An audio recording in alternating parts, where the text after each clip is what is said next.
Muchas gracias a las personas que se han unido a este webinar sobre cómo puede mi empresa respetar los derechos de las personas LGTBIQ+, cumplimiento legal y herramientas de diagnóstico.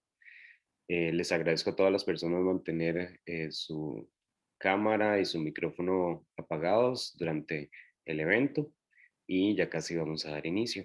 Mil gracias por el interés en el tema y esperamos que hoy podamos compartir mucha información valiosa para que las organizaciones interesadas en apoyar el respeto de los derechos de las personas LGTBI puedan hacerlo de la mejor manera y también involucren a otras empresas, organizaciones y demás partes interesadas en sus cadenas de valor.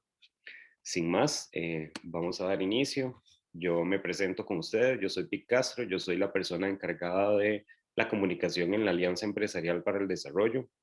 Hoy, como les mencioné, vamos a estar celebrando este webinar sobre cómo mi empresa puede respetar los derechos de las personas LGTBI, cumplimiento legal y herramientas de diagnóstico. Vamos a tener a una persona especializada de nuestra empresa asociada Alta Batalla, quien nos va a estar hablando sobre el estado de situación de los derechos de las personas LGTBI en nuestro país. Además, también vamos a tener a nuestra directora social, Erika Linares, que nos va a hablar sobre el argumento empresarial de por qué las empresas tienen que apoyar este tema.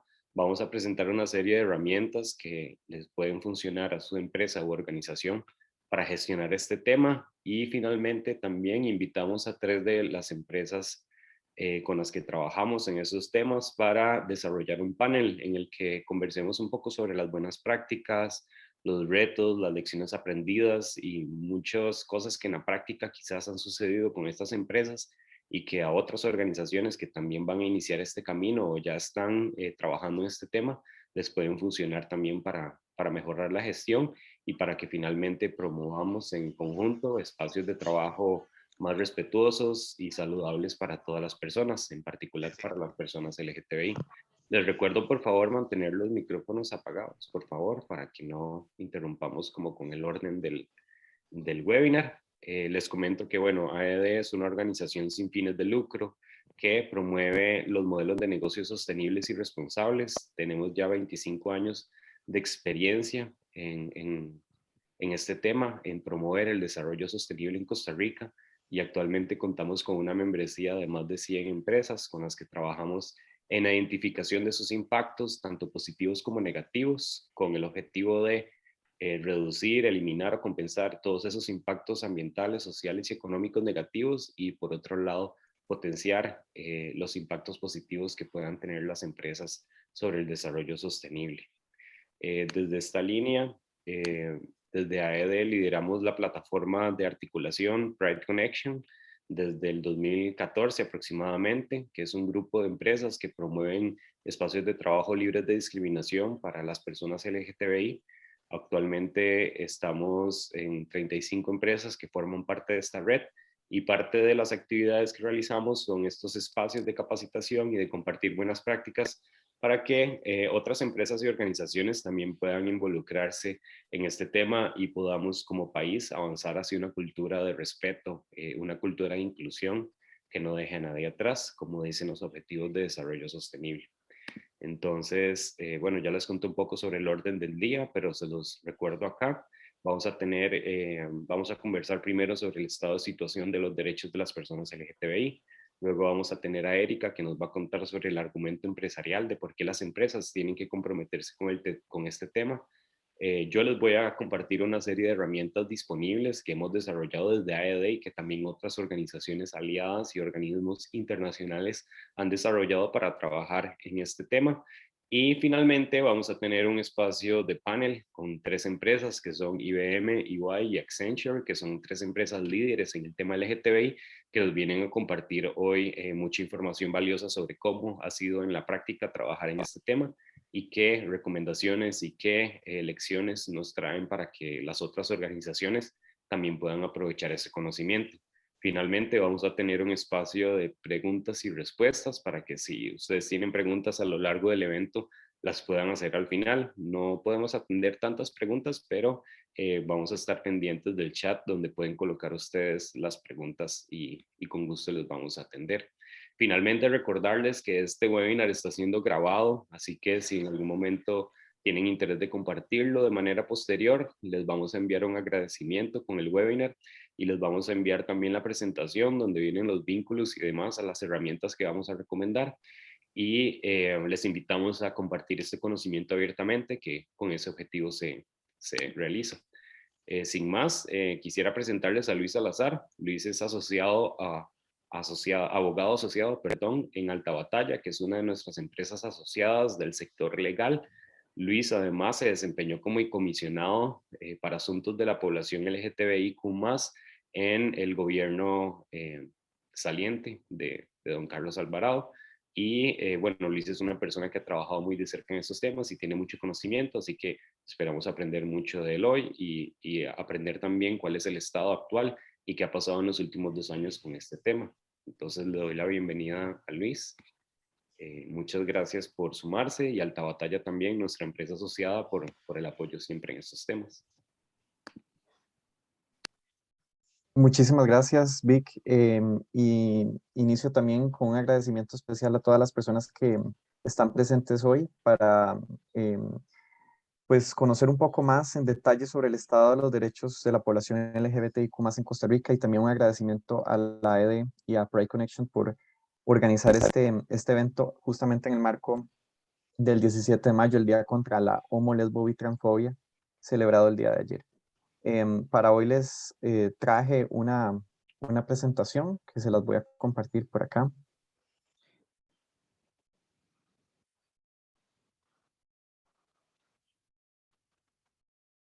Justamente como decía Víctor,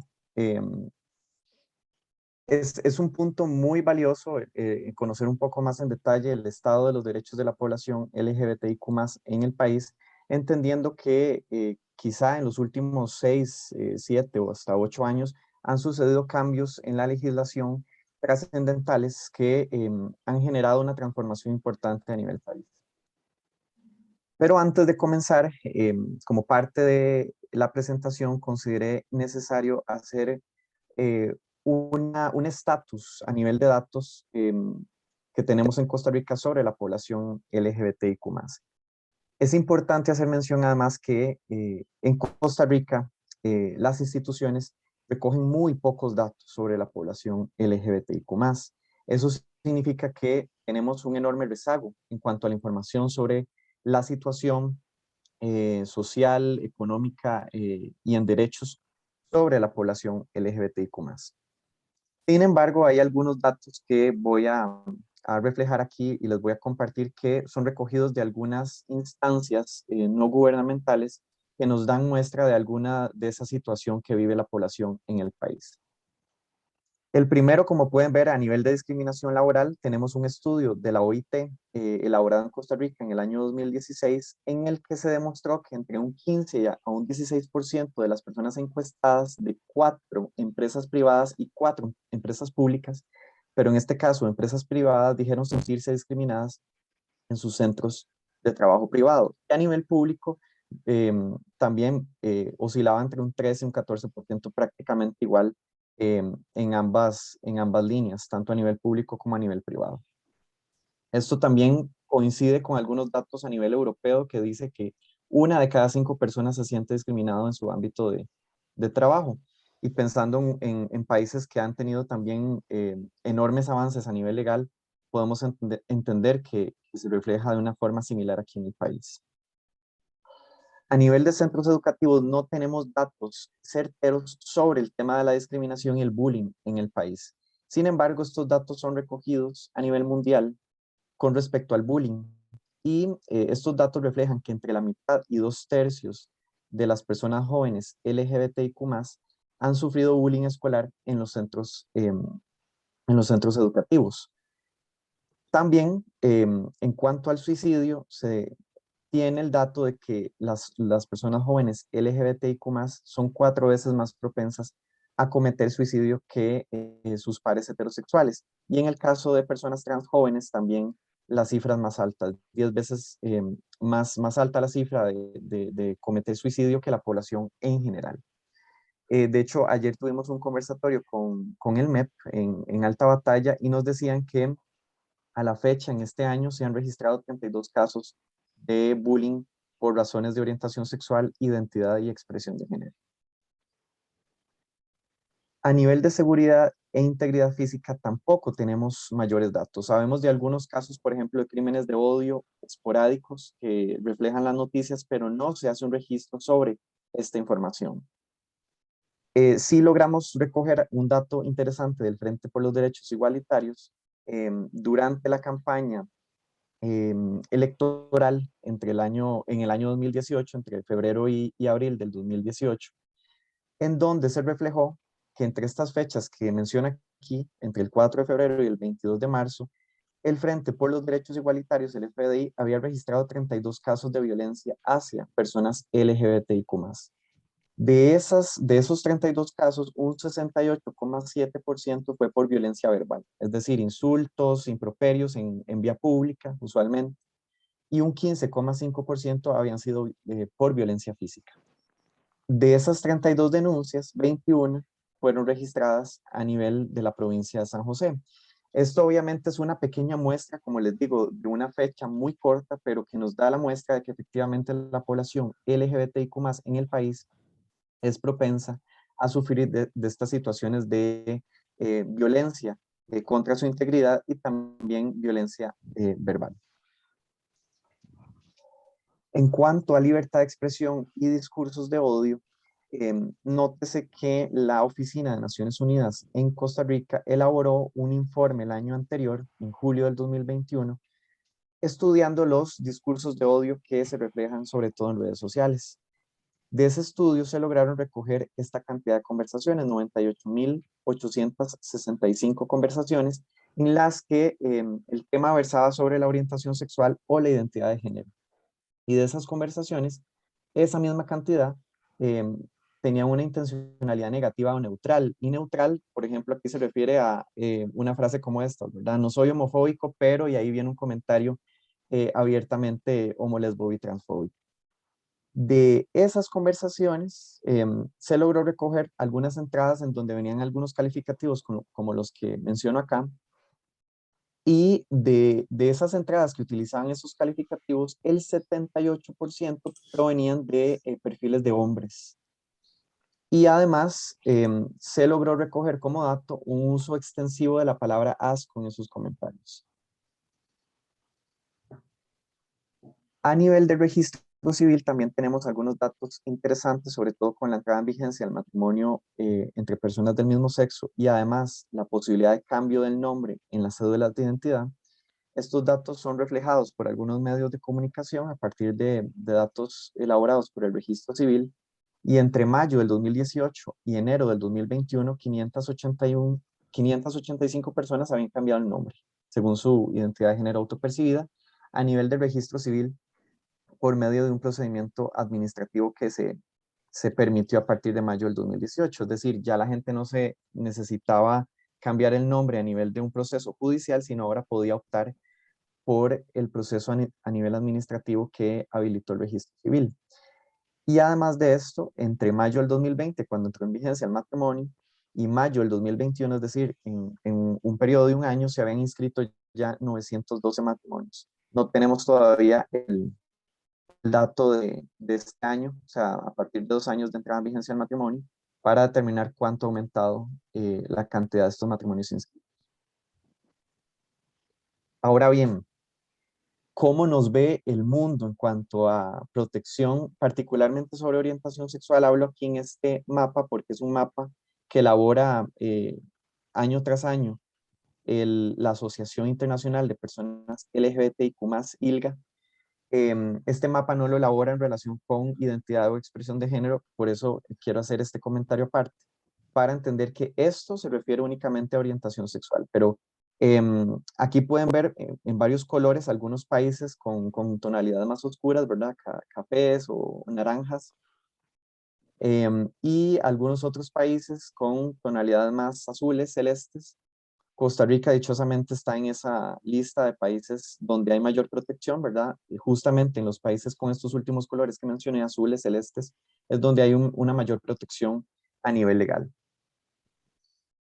Y aquí hice algunas tomas, algunos screenshots de ese informe que hace anualmente ILGA con respecto a todos los países que forman parte de Naciones Unidas y podemos observar un panorama legal de protección que Costa Rica otorga a las personas LGBTIQ+, particularmente refiero en torno al tema de orientación sexual, pero ahora vamos a detallar en otros puntos. Pero como podemos observar en cuanto a criminalización, en Costa Rica se despenalizó la sodomía, que era el delito que se utilizaba para criminalizar a personas LGBTIQ+, desde 1971. Aquí yo tengo algunas inconsistencias de mi parte a nivel personal con respecto a la protección que ellos otorgan al país a nivel constitucional, porque si bien no hay un artículo que expresamente señale la protección por orientación sexual o identidad de género, lo cierto es que la Sala Constitucional sí ha establecido esa protección a nivel de su jurisprudencia, y esa jurisprudencia emana justamente de interpretaciones de la Constitución. Por lo tanto, aunque diga que la protección a nivel constitucional lo cataloguen como negativa, ¿verdad? Dice que no. En realidad, en la práctica, sí hay protección a nivel constitucional. Ahora, más adelante se los voy a explicar. También hay protección a nivel laboral. A nivel de crímenes de odio, recordemos que en las últimas semanas el gobierno firmó la ley que sanciona los crímenes de odio como homicidios calificados, es decir, se les establece una pena mayor a esos homicidios en razón de la orientación sexual o la identidad de género de la víctima. No hay, es cierto, una protección a la incitación al odio, por ejemplo, o a discursos de odio. Y también tenemos pendiente una regulación a nivel de terapias o las llamadas, entre comillas, terapias de conversión. Y con respecto al reconocimiento de matrimonio, unión civil, adopción conjunta y adopción de hijos de cónyuges, estos están reconocidos a nivel legal en el país. Y como pueden ver abajo, hay 67 países que siguen criminalizando en sus códigos penales a las personas del mismo sexo eh, y, perdón, a las parejas del mismo sexo. Y además de esos países, siguen estableciendo al menos 5, aunque no lo diga aquí expresamente, pero 5 siguen estableciendo la pena de muerte. Muy bien, ¿cómo estamos a nivel legal? Y ya ahora sí entrando con mayor detenimiento en la regulación jurídica que tiene el país. Recordemos que en Costa Rica el Código Penal de 1941 penalizaba la sodomía. Este era, como decía yo, el delito a través del cual las autoridades públicas sancionaban, ¿verdad? Y criminalizaban a las personas LGBTIQ+. Sin embargo, con el Código Penal de 1971, este delito desaparece. No obstante, en este mismo Código Penal de 1971 y que se mantiene vigente a la fecha, es el mismo Código Penal desde esa fecha hasta la actualidad, todavía existen algunos delitos menores, por ejemplo, la sodomía escandalosa, que básicamente era lo mismo que sodomías, solamente que si entendemos el término escandaloso es básicamente que sea, ¿verdad? Molesto para personas a nivel público.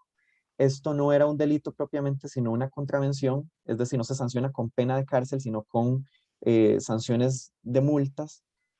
Ese delito todavía seguía existiendo hasta el 2002 cuando fue eliminado el código, del Código Penal. Y en el 2013 la Sala Constitucional anuló algunas otras medidas de seguridad que no son penas de cárcel, sino son medidas preventivas en casos de homosexualismo que decía el Código Penal de 1971. Así es como queda despenalizada cualquier, digamos, conducta que consideraban no parte de la regla y por lo cual criminalizaban a las personas LGBTIQ+. A nivel de la protección constitucional, y como yo adelanté, realmente tenemos un artículo muy amplio, que es el artículo 33, que le llamamos la cláusula de igualdad y no discriminación, en donde establece, como menciona aquí, que toda persona es igual frente a la ley. Y sobre la base de este artículo y además de la jurisprudencia de la Corte Interamericana de Derechos Humanos, se ha establecido que la orientación sexual y la identidad de género son categorías protegidas a nivel legal, tanto por la Convención, pero también por la Constitución Política. Y recordemos la famosa opinión consultiva OC 2417, de la Corte Interamericana es vinculante para Costa Rica y tiene también un rango de protección igual al de la Constitución, incluso mayor, porque cuando tratados internacionales o interpretaciones de esos tratados, como es la opinión consultiva, protegen de mayor manera los derechos fundamentales de las personas, los derechos humanos, estos tratados, estos instrumentos internacionales van a tener ese rango de protección. Y además tenemos que recordar que cuando hay una violación a un derecho fundamental, como sería la violación al artículo 33 de la Constitución, se pueden interponer recursos de amparo. Entonces, la protección constitucional está garantizada a nivel del ordenamiento jurídico de Costa Rica. En cuanto a protección laboral, tenemos que recordar que en el 2016 se hizo una reforma al Código de Trabajo con la famosa reforma procesal laboral y se incorporó la orientación sexual como uno de los motivos prohibidos para discriminar en el ámbito laboral. Por ejemplo, no se puede discriminar por esta razón a una persona durante el proceso de reclutamiento para generar un despido, por ejemplo. Y también el mismo código estableció cualquier otra forma análoga de discriminación en donde pueden comprenderse las categorías de identidad o de expresión de género. Y finalmente también sobre protección laboral, deseo hacer mención que con respecto a la ley de hostigamiento sexual también podría ser aplicada cuando hay actos de connotación sexual que podrían incluso aplicar en razón de la orientación sexual o la identidad y la expresión de género de las personas.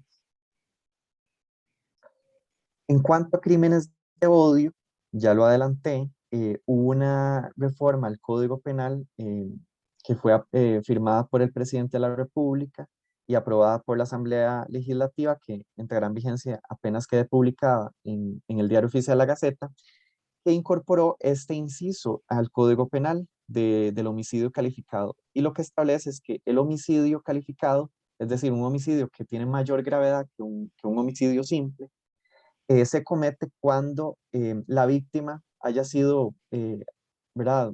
Asesinada, haya sido em, víctima del homicidio en razón de su orientación sexual, de su orientación sexual, perdón, o su identidad de género.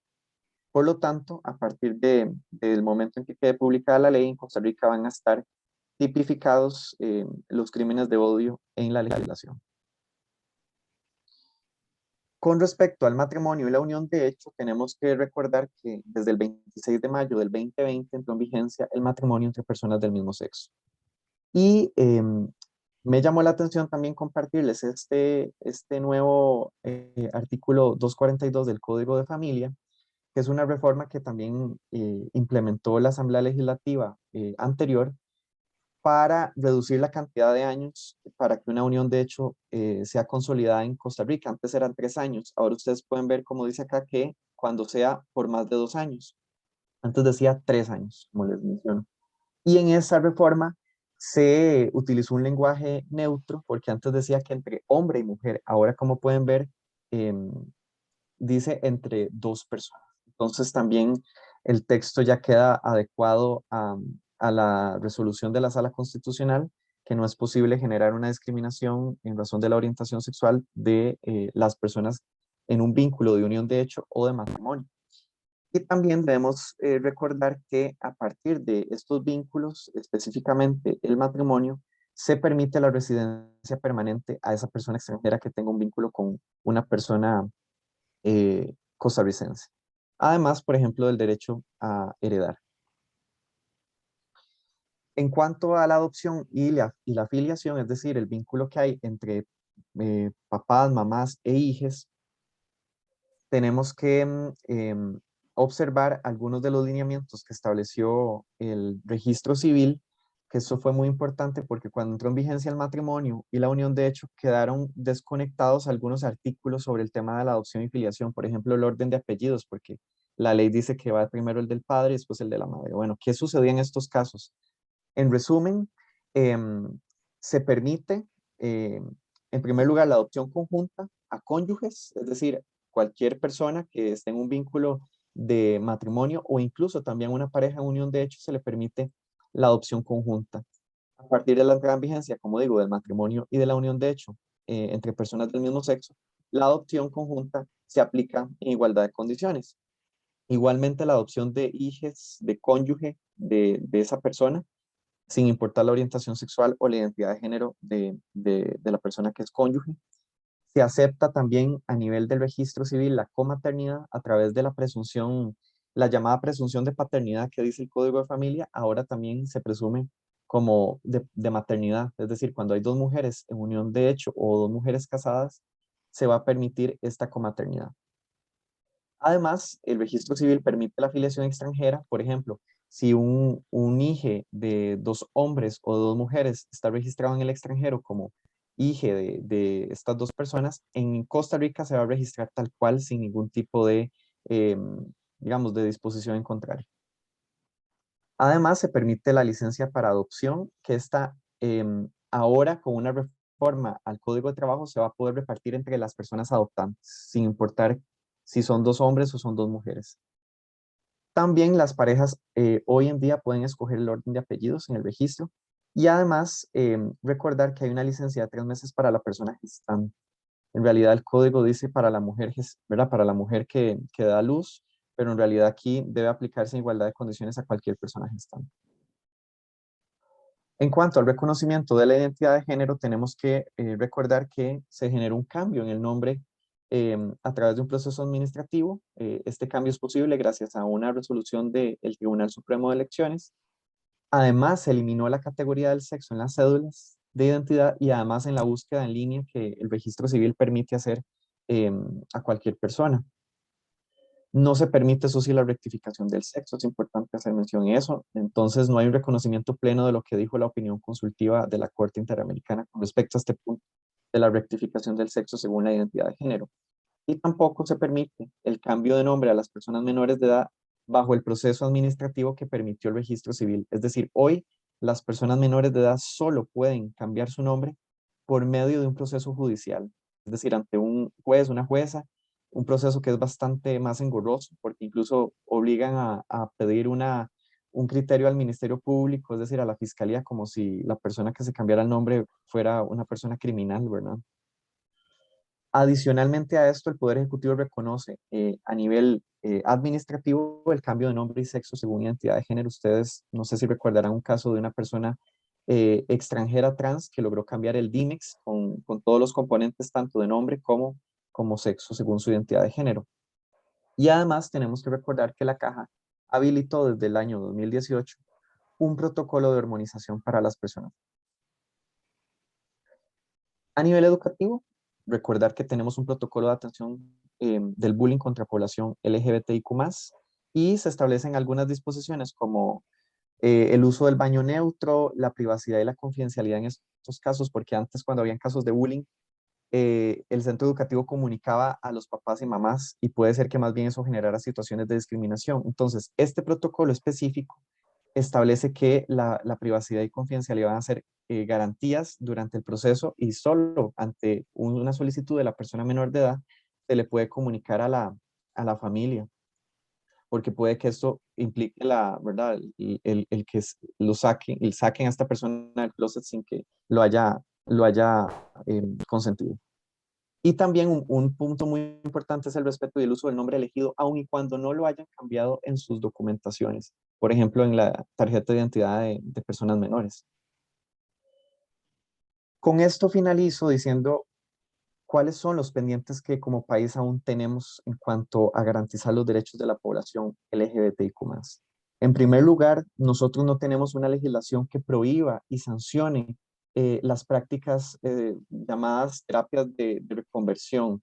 Esto es muy importante indicarlo porque en esto sí estamos un paso atrás de otros países que han prohibido este tipo de prácticas que son catalogadas por el experto independiente de Naciones Unidas en estos temas como tratos crueles, inhumanos y degradantes, porque así lo son realmente. No tenemos una ley de identidad trans que garantice, por ejemplo, algunos de los ítems que yo mencioné, en particular la garantía del cambio de nombre y sexo según la identidad de género a personas menores de edad. No tenemos una ley marco contra toda forma de discriminación. Les decía que es posible plantear recursos de amparo por discriminación en razón de la orientación sexual o la identidad y expresión de género, pero no tenemos una ley marco que establezca sanciones establecidas, por ejemplo, establecimientos como restaurantes, hoteles, ¿verdad? Y en general a nivel público y privado. No tenemos la recolección de datos de personas LGBTIQ+. No hay una regulación sobre discursos de odio que sancione este tipo de discursos a nivel de redes sociales, por ejemplo. Y tampoco se han prohibido aquellas intervenciones quirúrgicas a personas intersex, intervenciones que muchas veces se hacen por razones estéticas y no por razones médicas. Con esto concluyo mi presentación. Recordarles que cualquier duda estoy a la disposición de ustedes y muchísimas gracias. Muchas gracias a Luis por habernos acompañado y por darnos como todo ese conocimiento sobre el estado de situación de los derechos. Agradecemos también a Alta Batalla por sumarse a este webinar. Y bueno, Luis se va a quedar por acá en el webinar en caso de que al final tengan como alguna consulta para él. Y para seguir con el contenido del día de hoy, les presento a Erika Linares. Ella es directora de la Dimensión Social de AED y nos va a hablar sobre el argumento empresarial de por qué las empresas tienen que comprometerse con los derechos de las personas LGTBI. Bienvenida, Erika, y gracias también por sumarte a este webinar. Cuando quieras puedes proyectar. Muchas gracias. Ahí estoy ya proyectando. Y si hay algunas consultas para don Luis, incluso algunas que me llegaron en directo, que yo las estoy anotando para pasártelas en un ratito, Vic, para que las puedas hacer. Son como 2 o 3 consultas en términos más legales que hicieron algunas personas. Entonces, Perfecto. al final les vamos a dar el chancito. Bueno, muchas gracias. Como les decía Vic, ahorita es conversar un poquito porque en el día de ayer que tuvimos la celebración, es muy importante saber que hay un enfoque de derechos humanos que todas las personas tenemos que implementar, pero que también hay un caso de negocio, que hay una situación donde las empresas han visto una oportunidad para mejorar su competitividad y productividad mientras están protegiendo y respetando los derechos humanos de todas las personas y en este caso especialmente de las personas LGTBIQ+. Hay estudios y encuestas que se han hecho que demuestran el caso de negocio. Hay y lo hemos visto en muchísimos casos, pero yo quería hacer referencia en este caso a 2 o 3 organizaciones. En el 2018, PwC hace una encuesta global sobre los temas de inclusión laboral de personas LGTBIQ+, y logra determinar algunos hallazgos muy importantes. Son encuestas a personas empleadoras, a líderes de empresas, a encargados y encargadas de recursos humanos. Y entonces, por ejemplo, logra determinar que la inclusión es un diferenciador empresarial que es cada vez más poderoso y que es capaz de generar un valor significativo en términos de la competitividad y que, por ejemplo, en el caso de las marcas de productos masivos, pues entonces se logra determinar que un 78% de las personas de la comunidad, así como sus familiares y amigos y amigas, están dispuestos a cambiar de marca si saben que esta es amigable con la diversidad sexual.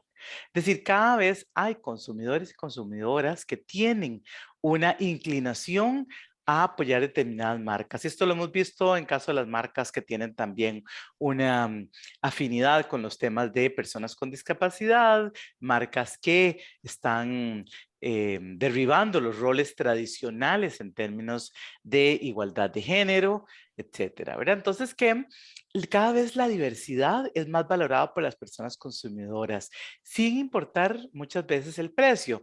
Y es que cuando se hacen esos análisis pensamos en el grupo de consumidores realmente que tiene capacidad de compra, ¿verdad? Que son los que mueven las ventas en las diferentes marcas.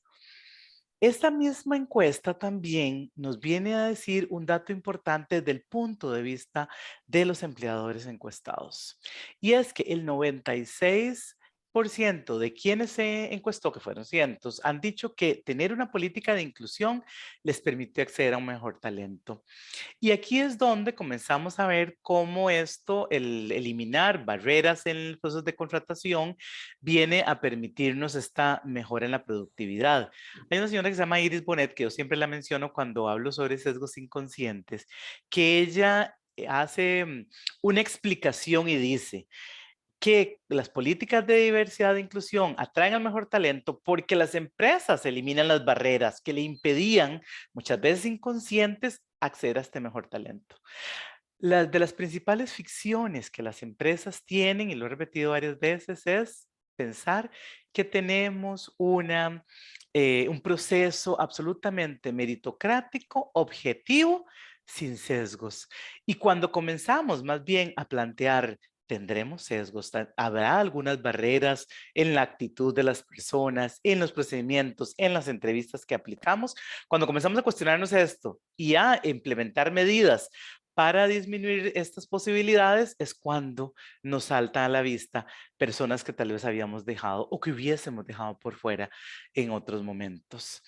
La reputación que esto va generando ustedes al posicionarse como empresas inclusivas, pero también una cosa importante, y es que las políticas de inclusión les ha permitido conocer mejor a sus personas consumidoras, a las necesidades y por tanto encontrar nuevos nichos de negocio, nuevas posibilidades de negocio.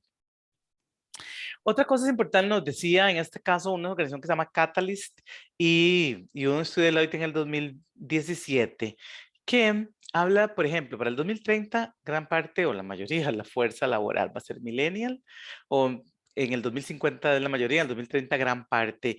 Y cada vez que se les ha hecho encuestas o estudios, se habla de que esta generación se siente mucho más atraída y comprometida con las empresas que son sensibles al tema de la diversidad y la inclusión.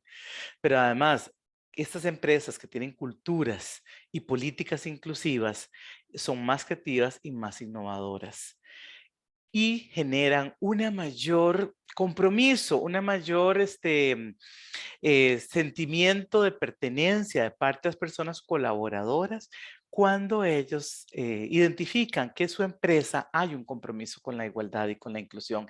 Es decir, que se valoran las diferencias, la diversidad como un valor para la empresa realmente. Los beneficios de un lugar de trabajo inclusivo se han documentado de muchas formas. Yo quiero resumirlo en que hay una mayor satisfacción laboral, hay menos rotación, la gente se mantiene más, y se incrementa la productividad, las personas son más creativas, innovadoras. Esto permite a la organización también ser más flexible y por tanto adaptarse a los cambios, como por ejemplo la pandemia en la cual tenemos que las empresas que ya de por sí tenían políticas y tenían mayor facilidad para tener relaciones más empáticas con su personal, mucho más rápidamente pudieron responder a los cambios que esto trajo. Podemos atraer también al mejor talento. Y más en industrias donde hay una guerra de talento, pues es precisamente esta, este enfoque, esta actitud de diversidad e inclusión la que ha marcado la diferencia.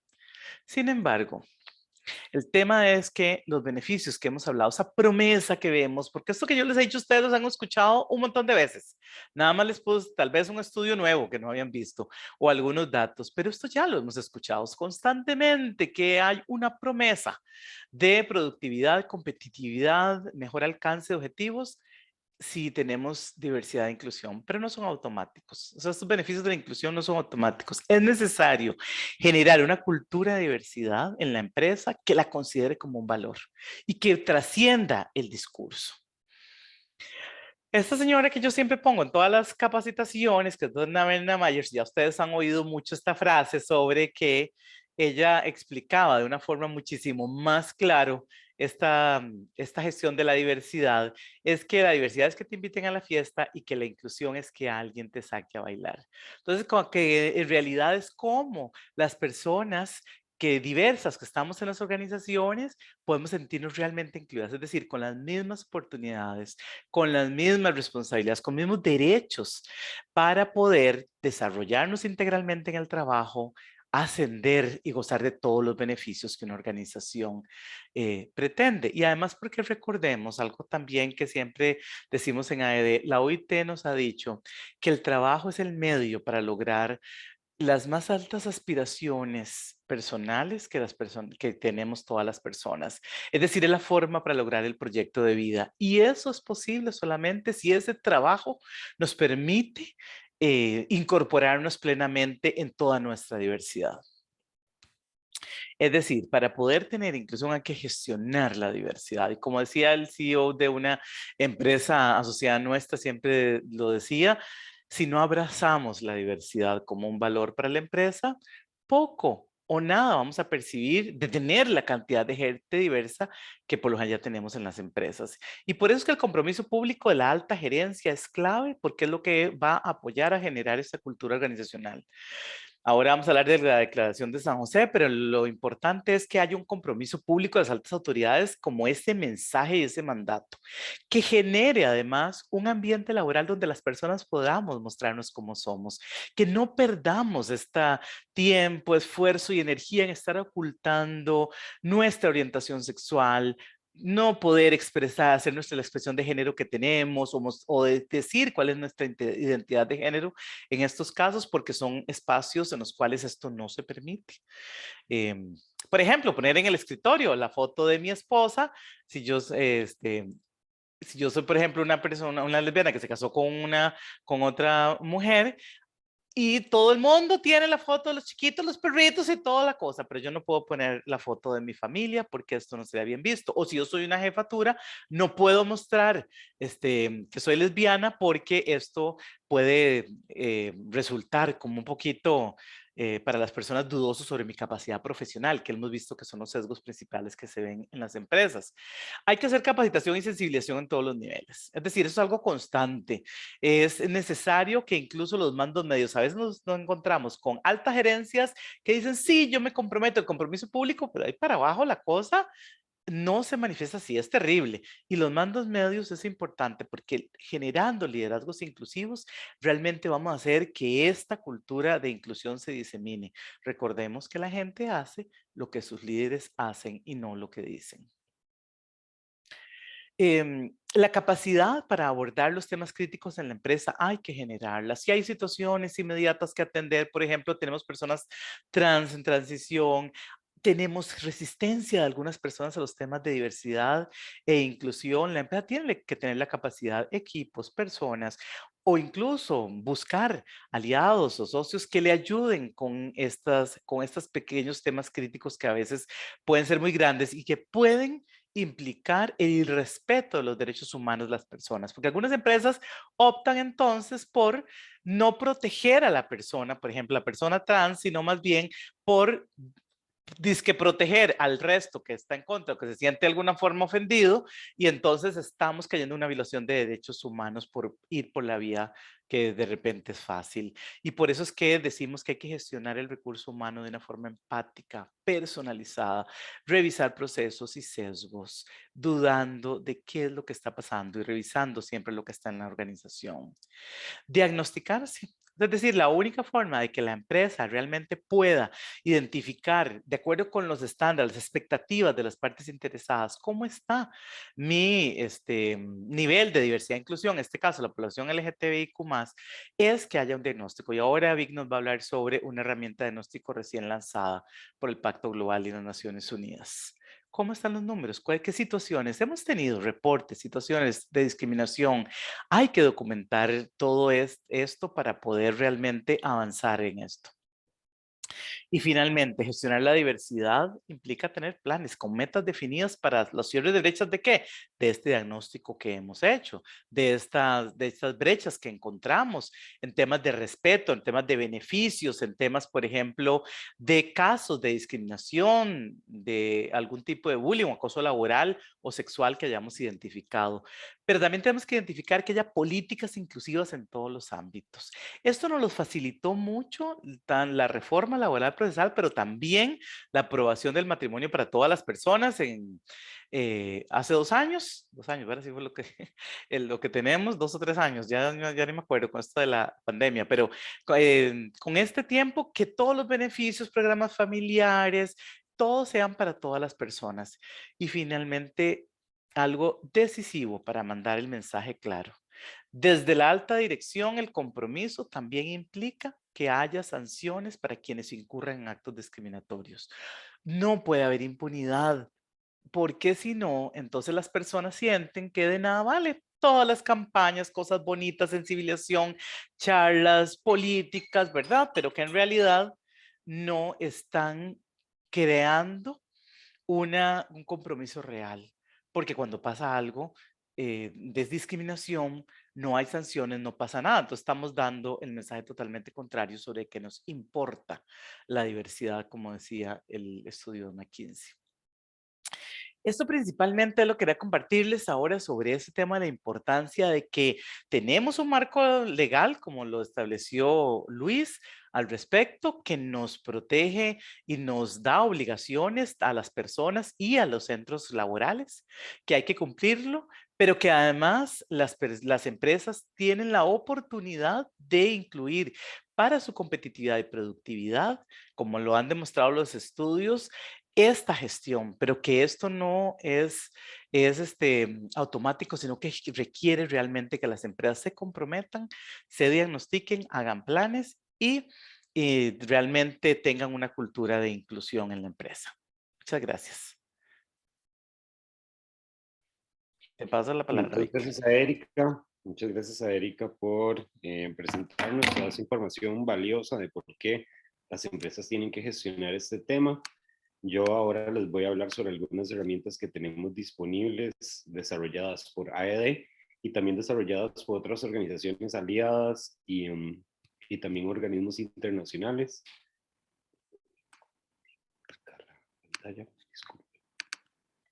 La primera herramienta que les quiero presentar es la caja de herramientas para la integración laboral de las personas LGTBI en los espacios laborales.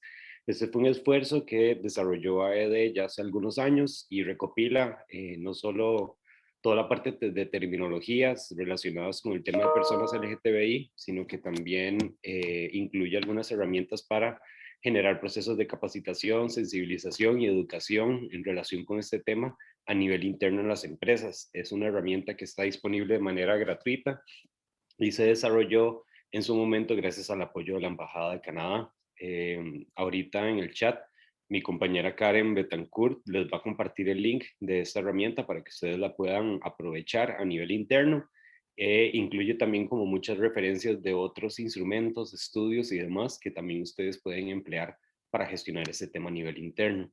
La segunda herramienta también que les quiero presentar es una caja de herramientas que lanzó hace como un mes aproximadamente nuestra organización homóloga en Panamá, que es Sumarse. Esta caja de herramientas se llama Hacia una cultura laboral inclusiva de las personas LGTBI y también incluye una serie de herramientas prácticas y recomendaciones también para las empresas para gestionar este tema a nivel de recursos humanos, de talento, de políticas y demás. Incluye también una compilación de herramientas que es un poco más actualizada que la de AED porque esta la acaban de lanzar hace muy poquito. Entonces, esta herramienta es muy valiosa, también es gratuita y la pueden consultar en la página de Sumarse. Mi compañera también les va a enviar ahorita el link, ahorita en el chat, para que ustedes puedan descargarle y que la tengan disponible ahí. Van a ver que tiene mucha información valiosa y que ha sido un esfuerzo muy grande que hizo nuestra organización aliada para actualizar esta caja de herramientas y para presentarnos conocimiento actualizado en el tema. Otra herramienta que, bueno, está enfocada en el tema de capacitación es el e-learning Caminando hacia la Igualdad, por un servicio inclusivo para la población LGTBI. Este es un curso que está en una plataforma regional de e-learning que se llama Integrarse. Es un curso gratuito, modular, tiene aproximadamente 5 módulos que recogen también aspectos relacionados con terminología, con el tema legal, con las buenas prácticas también y qué se espera no solo a nivel de empresas, sino también a nivel de personas, a nivel de servicio al cliente. y incluye también una caja de herramientas. Entonces, este curso lo pueden utilizar para capacitar a nivel interno a su personal, particularmente aquel personal que tenga relación directa con personas. Este curso fue creado originalmente para apoyar a las instituciones públicas en Costa Rica a gestionar este tema. De hecho, es un curso que ahorita es obligatorio para el sector público y ha sido utilizado por más de 12,000 personas actualmente. Entonces les invito a emplear esta herramienta. Como les digo, es totalmente gratuita e igual mi compañera Karen va a compartirles el link de la herramienta acá en el chat para que ustedes lo puedan emplear. Igualmente, cuando les enviemos el agradecimiento, en la presentación van a poder encontrar el link directo a esta herramienta. Tenemos también ese compromiso que son las normas de conducta LGTBI para empresas que desarrolló la ONU en el 2019.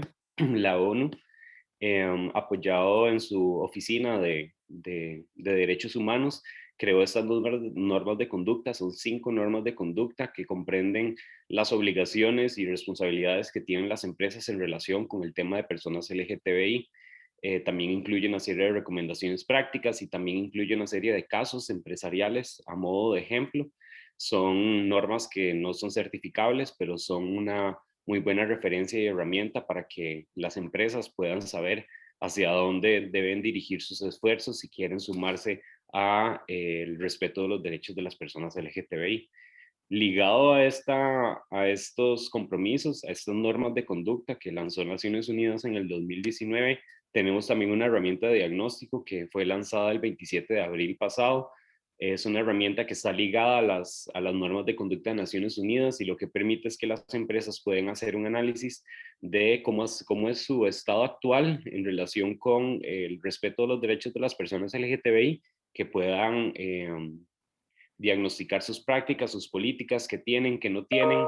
Tiene un sistema de puntuación, la herramienta, entonces permite ver qué tan alineada está la empresa con las normas de conducta, y además también es algo muy importante, es que permite medir el avance en el tiempo. Entonces puede ser que yo aplique la herramienta hoy, diagnostiqué a mi empresa hoy y a partir de ese diagnóstico creé un plan de cierre de brechas o un plan de acción para atender como esos vacíos que encontré, y dentro de un año yo vuelvo a utilizar la herramienta para medir cuál fue mi avance. Entonces, esto es muy poderoso porque permite generar ese proceso de mejora continua en el tema, que es lo que buscamos cuando implementamos modelos de negocios sostenibles y responsables, ir mejorando con el tiempo.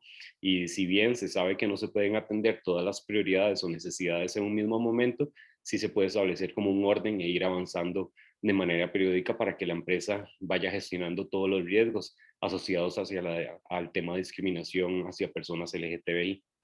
Esta herramienta también es gratuita y también mi compañera Karen les va a compartir el link directo para que ustedes lo tengan por ahí y puedan diagnosticar a su empresa. Esta es una herramienta muy poderosa para departamentos de recursos humanos, de sostenibilidad, para los grupos de diversidad en las empresas, y permite tener información práctica para diseñar planes de trabajo, que finalmente es como ese reto más grande, cómo pasar de un compromiso que puede ser verbal o que puede ser escrito, allá acciones en el tema y un progreso también que se pueda medir en el tiempo.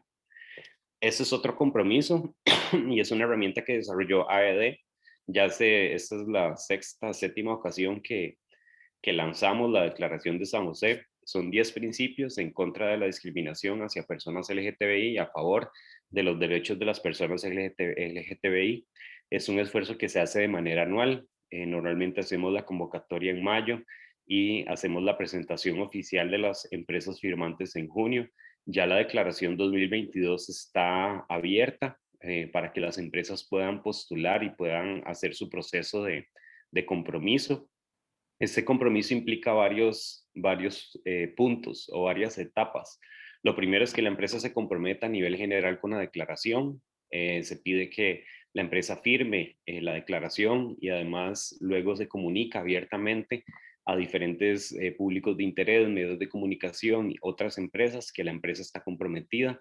Se pide también que la empresa llene una serie de indicadores que nos permiten saber qué está realizando la empresa o no en relación con este tema, y que la empresa también pueda conocer ciertos vacíos que tiene. En esta línea podría convertirse también en un insumo para para el diagnóstico en este tema del respeto de las personas LGTBI. La herramienta también, bueno, el compromiso, la declaración, también le pide a las empresas que establezcan al mínimamente 3 compromisos que sean públicos. Eso significa que la empresa u organización que firme la declaración de San José tiene que establecer 3 cosas que va a realizar como mínimo de aquí al 2023 en relación con el tema, y esto se va a publicar para que otras organizaciones, otras empresas y cualquier persona que esté interesada en saber cómo gestiona esta empresa el tema pueda saber en qué están trabajando, cuáles son sus prioridades. Para las empresas que ya han firmado, por ejemplo, el año pasado, se les pide adicional a estos compromisos 2022-2023 que nos cuenten y que rindan cuentas sobre qué pasó con sus compromisos del año pasado, de manera que podamos constatar que la empresa está mejorando continuamente y que ya cumplió los compromisos anteriores y que se está comprometiendo con nuevos compromisos. Entonces, esa es un poco la dinámica, que cada año las empresas rindan cuentas sobre sus compromisos pasados y establezcan nuevos compromisos o prioridades a trabajar en el año que viene. Este año ya la convocatoria salió ayer y ya el cierre de inscripciones o de postulaciones va a ser hasta el 13 de junio para finalmente realizar un evento de presentación formal de las empresas firmantes el 24 de junio en el marco del mes del orgullo. Esto también mi compañera Karen les va a compartir el link donde vienen todos los detalles para poder sumarse a esta declaración. Hemos tenido ya un crecimiento de las empresas desde el primer año, que fue ya hace 6 años hasta ahorita, y ahorita estamos aproximadamente con 70 empresas que se comprometen de manera anual con este tema y buscamos que sean cada vez más empresas. Así que les instamos a que utilicen esta herramienta. No es necesario que tengan una gestión súper avanzada en el tema, pero sí es importante que tengan ese compromiso por trabajar continuamente y que establecer compromisos que vayan a estar cumpliendo y que vayan a estar reportando. Entonces permite mucho como hacer ese proceso de mejora continua. Ahí mi compañera les va a compartir el link para que ustedes puedan comprometerse y ojalá también lo compartan con otras partes interesadas y organizaciones. Finalmente, como parte de las herramientas que ofrecemos, tenemos un grupo de trabajo que se llama Pride Connection, que fue el que les presenté un poco al inicio. Este es un grupo de empresas inclusivas que buscan extender y ampliar sus redes de contactos para compartir, fortalecer y fomentar mejores prácticas en las personas colaboradoras gays, lesbianas, bisexuales, transgénero, transexuales, intersexuales y queer. LGTBIQ+. Es un grupo en el que aproximadamente hay 35 empresas miembros, nos reunimos de manera mensual, trabajamos sobre una agenda de trabajo común y realizamos este tipo de actividades para capacitar a otras empresas y también para capacitarnos a nosotros mismos. También desarrollamos proyectos en conjunto, por ejemplo, el año pasado y el año antepasado lanzamos una campaña que se llamaba Pride Virtual, hemos desarrollado donaciones para organizaciones LGTBI. El año pasado también desarrollamos una antología literaria con apoyo de personas artistas LGTBI en la que recogimos vivencias de las personas para colocarlas y sensibilizar. Y hemos desarrollado también otra serie de espacios también de capacitación, summits virtuales, en fin, trabajamos como sobre una agenda en la que las empresas se unen para apoyar realmente este tema a nivel nacional. Estas son las herramientas que tenía hoy para compartirles. Son herramientas que si una empresa no tiene ahorita en realidad nada relacionado con el tema, puede iniciar con muchos de estos insumos a construir y avanzar en esta línea y esperamos que las puedan aprovechar. Mi compañera Karen también les va a compartir el link directo de la información con The Pride Connection Costa Rica para que ustedes puedan considerarlo si creen que es un espacio para ustedes. Finalmente, esas eran las herramientas que tenía para el día de hoy. Y ahora vamos a pasar a un panel de experiencias empresariales. La idea es que conversemos con 3 empresas líderes de Pride Connection sobre cuáles son sus prácticas, cuáles son las lecciones aprendidas y qué podemos como organizaciones extraer de este proceso para implementarlo también a nivel interno y que finalmente como sector empresarial avancemos en la línea del respeto de los derechos de las personas LGTBI y eso también aporte a una cultura nacional de inclusión en Costa Rica. Les presento a las personas panelistas el día de hoy. Tenemos a Andrei Monge, él es Diversity and Inclusion Lead en Accenture. Gracias, Andrei, por conectarte. Tenemos a Diego Jiménez, él es Talent Acquisition Team Lead y Costa Rica BRG Leader de IBM. Y tenemos a Melissa Valdés, ella es coordinadora de Unity, que es el BRG de LGTBI de EY. Estas 3 personas nos van a estar acompañando hoy, así que les invito a Diego y a Melissa a encender sus cámaras y sus micrófonos. Hola, muy buenos días. Hola, hola. Mucho gusto a todos. Muchas gracias, bienvenidas, bienvenidos, bienvenides. Como saben, hoy vamos a conversar sobre el tema de personas LGTBI en el espacio laboral. Primero, agradecer a Melissa, a Andrei y a Diego, a Accenture, a EY y a IBM por acompañarnos el día de hoy y por ser empresas tan líderes en este tema y que siempre están presentes en todos estos espacios. Para iniciar, me gustaría consultarles cómo inició su empresa en este tema, o sea, por qué fue que sus respectivas empresas iniciaron a trabajar en esto y cómo fue que se dio como ese camino. Tal vez Andrei puede iniciar. Claro que sí, Víctor, muchísimas gracias y gracias a Ede por este espacio. Realmente para nosotros es súper valioso poder compartir un poquito lo que venimos trabajando y seguir enriqueciéndonos con las mejores prácticas de estas otras compañías a las cuales ya les tenemos muchísimo cariño por todo lo que logramos trabajar mes a mes en Pride Connection. Cuando Accenture, esta gigantesca compañía global de servicios profesionales, adquirió una pequeña empresa de producción digital en Costa Rica, básicamente nos abrió las puertas a un mundo de una nueva forma de gestión del talento.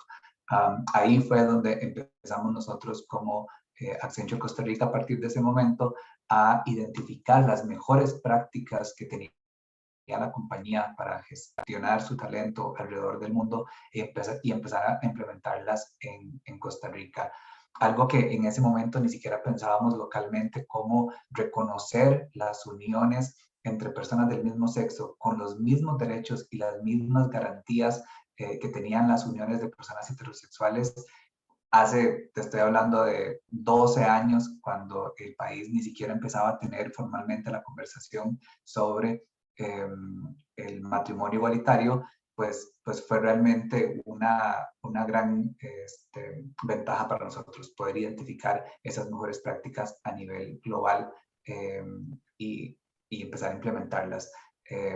Se identificaron las políticas que tenía la compañía, se socializaron con la población local, y se estableció una estructura local que estuviera alineada con la estructura global que ya tenía la compañía para atender estos temas. Es decir, en Accenture Costa Rica tenemos un departamento de diversidad e inclusión que se dedica exclusivamente a esos temas. No es un recargo para recursos humanos, no es un recargo para reclutamiento y selección, no es un tema que se trate únicamente del voluntariado. Por supuesto que lo llevamos muy de la mano con muchas personas voluntarias que nos permiten hacer maravillas durante todo el año, pero hay un departamento que es responsable de gestionar todos estos temas, que tiene una estructura global, que llega a reportarle directamente a nuestra CEO, Julie Sweet, y que por lo tanto invierte en capacitación, invierte en construcción de políticas y profesionaliza mucho la gestión de la diversidad y la promoción de la inclusión para todas las personas. Yo creo que ese fue uno de los hitos más importantes para poder empezar nosotros como compañía a tratar estos temas. Mil gracias, Andrei. Melissa, misma pregunta, ¿cómo inició EY este camino? Claro, muchas gracias.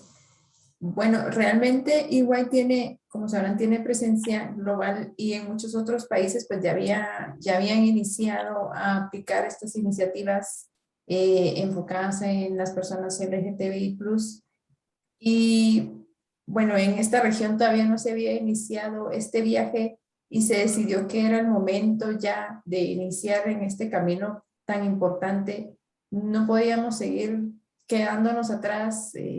Otros países y otras empresas estaban también ya iniciando este camino, ¿verdad? En temas de inclusión. Y bueno, cerca del 2016, uno de los primeros pasos que dio EY o EICA, que es EY en Centroamérica y República Dominicana, fue cuando se firma por primera vez la Declaración de San José, ¿verdad? Y con esto pues ya nos comprometimos como EY a garantizar espacios libres de discriminación para todas las personas colaboradores de EY que fueran parte de la comunidad LGTBI+. Y bueno, también a partir de ese momento se empiezan a generar y a crear muchísimas actividades más que van en pro de toda esta situación. Por ejemplo, en el 2016 fue el primer año que enviamos el comunicado en conmemoración al día de ayer, ¿verdad? Contra la bifobia, la homofobia y la transfobia, el cual hemos mantenido todos los años buscando promover la cultura de respeto e inclusión que queremos para todas las personas dentro de la firma. Y bueno, otro paso importante para este camino fue la creación de nuestra red LGTBI+ y aliados, o red profesional, como le decimos en EY, que desde esa fecha ha trabajado en un plan anual realizando tareas y actividades de inclusión en temas de inclusión, como charlas, mensajes, diferentes actividades para concientizar a nuestros empleados.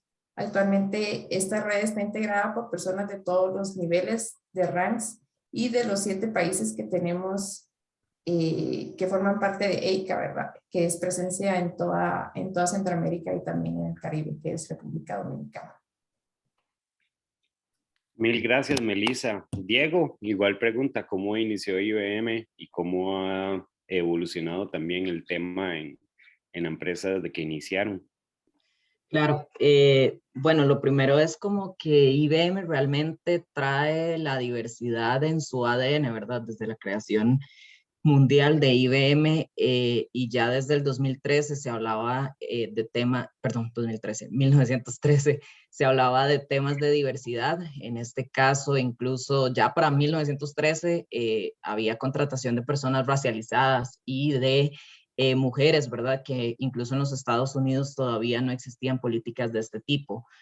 Históricamente han venido sucediendo algunos cambios, ¿verdad? Como incluso en 1953, cuando se firma la primera política a nivel mundial de igualdad de condiciones y que esto, digamos, a través de los años se ha ido modificando, en las cuales se han ido incluyendo las diversas variantes o las diversas poblaciones que han sido, digamos, minorizadas a través de la historia. Entonces, en los últimos años, digamos, sí hemos visto como una tendencia muchísimo más amplia, podemos hablar de unos 30 años más o menos, cuando IBM ya incluye la orientación sexual, la identidad de género y la expresión de género a estas políticas. Y bueno, en años más recientes, ¿verdad? Incluso en Costa Rica, cuando todavía no se permitía el cambio legal de nombre, ya nosotros, digamos, reconocíamos esto a nivel de reclutamiento y de las políticas internas de la compañía. También los beneficios ya eran extendidos a, digamos, parejas del mismo sexo, aun cuando no existía, digamos, el matrimonio igualitario en Costa Rica. Era posible hacer o, digamos, asegurar a tu pareja, incluirla en tus seguros de vida y cosas como de este tipo. Y hemos ido trabajando a través de digamos, la política per se que tiene la compañía de diversidad o inclusión para seguir expandiendo todos los beneficios, seguir siendo muchísimo más inclusivos, no solo diversos, como decía Erika, sino que realmente, digamos, en nuestro ADN siga esa parte de inclusión, siga esa parte de diversidad. Y bueno, básicamente hemos también tenido algunos pronunciamientos importantes a través de la historia, como por ejemplo en el 2017, cuando se estaba dando todo el tema de los baños para las personas trans en Texas. Bueno, IBM levantó la mano y dijo que estaba en contra de estos pronunciamientos y demás, digamos, como pronunciamientos que se han hecho también a través de la historia. Entonces, te podría decir que básicamente es algo que está realmente en el ADN de IBM, que ha venido con su historia y que, digamos, ahorita en realidad lo que estamos es buscando cómo hacerlo más grande, ¿verdad? Y cómo seguir incluyendo a todas las diversas poblaciones en la compañía. Mil gracias, Diego. Moviéndonos como en esa línea, bueno, nos queda claro que las empresas han iniciado mucho desde su ADN, desde los valores, desde políticas, también motivados por el movimiento de derechos como a nivel de los países, que también ha motivado que las empresas tomen acción y tomen un bando en relación con esto, ya que no pueden ser cómplices de la discriminación.